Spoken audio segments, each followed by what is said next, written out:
Hello friends, it's my first time. मैं आप लोगों को कुछ जनरल अवेयरनेस की बात आज करना चाह रहा हूँ। जैसा कि आपको पता है कि मानसून का मौसम है और ये बहुत ही कुछ लोगों को ये मौसम बहुत ही खुशनुमा लगता है जब बारिश होती है। लेकिन इस मौसम में कुछ चीज़ों का बहुत ध्यान रखने की ज़रूरत है। जैसे कि इस मौसम में सबसे ज़्यादा जो ध्यान रखने की ज़रूरत है वो है ह्यूमिडिटी लेवल। अभी अगर आप वेदर फोरकास्ट में आप जाके चेक करेंगे, अभी तो हम लोगों के पास सबके पास एंड्रॉयड फ़ोन्स हैं या स्मार्टफोन्स हैं, तो आप उसमें चेक करेंगे कभी कभी 96 90 अबव तो ह्यूमिडिटी लेवल रहता ही है। तो मैं आज उसी पे बात करने वाला हूँ कि कुछ चीज़ों का आप लोगों को बहुत खास ध्यान रखना है इस वेदर में, खास तौर से जिस समय ह्यूमिडिटी लेवल बहुत राइज है। जब बारिश नहीं हो रही है लेकिन वेदर में ह्यूमिडिटी बहुत ज़्यादा है और सनी है, थोड़ा ग्लूमी है।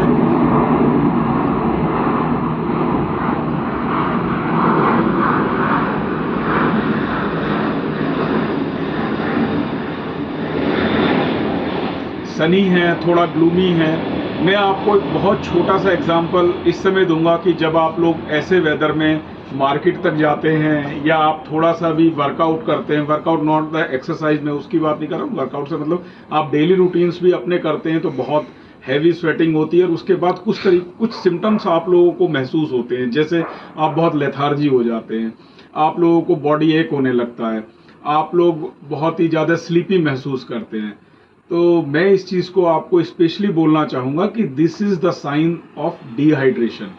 आप इस चीज़ को चेक करना चाहते हैं तो सबसे पहले आप देखिए, एक वेदर चार्ट है जिसमें अगर आप डालते हैं 36 degree Celsius temperature with 80% humidity is just like 57 degree Celsius dry weather temperature. तो आप समझ सकते हैं कि जिसको हम नहीं महसूस करते हैं, हम एक तरीके से अगर ड्राई वेदर में कभी जून के महीने में ये 57 तक चला जाए तो जो प्रॉब्लम हमें उस समय हो सकती है वो इस वेदर में 36 पे हो रही है।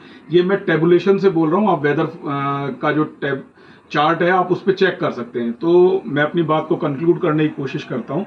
कहने का मतलब ये है कि इस वेदर में जब ह्यूमिडिटी बहुत ज़्यादा रहती है, लोअर टेम्परेचर पे विद हायर ह्यूमिडिटी पे आपको वो सारे सिम्टम्स होंगे जिस समय हीट स्ट्रोक या ड्राई हीट होता है। तो हमको इस समय डिहाइड्रेशन से बहुत ज़्यादा बचना है। जैसे एक तो सबसे बड़ी प्रॉब्लम जो हम फेस करते हैं जब हम लोग ह्यूमिड वेदर में रहते हैं तो हमें प्यास नहीं लगती है, क्योंकि ऑलरेडी वेदर ह्यूमिड है। एक तो डिहाइड्रेट हो रहे हैं हम और साथ साथ हमें प्यास नहीं लगती है। ये प्लस पॉइंट ड्राई वेदर में होता है कि जब हम लोग ड्राई वेदर में चलते हैं तो वहाँ हमें साथ साथ प्यास भी लग रही होती है, हम वाटर इनटेक लेके अपनी बॉडी को हाइड्रेट करते हैं। लेकिन यहाँ पे हमेशा अपोजिट इफेक्ट होगा। अगर आप प्लेन वाटर लेंगे तो आप ये समझ लीजिए आप डिहाइड्रेट हो रहे हैं और ज़्यादा डिहाइड्रेट होंगे।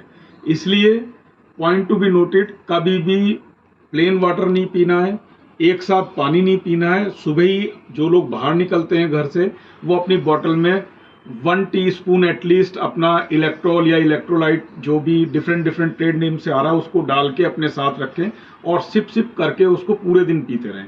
इससे आप डिहाइड्रेशन से बचेंगे और इस वेदर से जो डिहाइड्रेट होता है उस चीज़ से आप काफ़ी कुछ अपना बचाव करेंगे।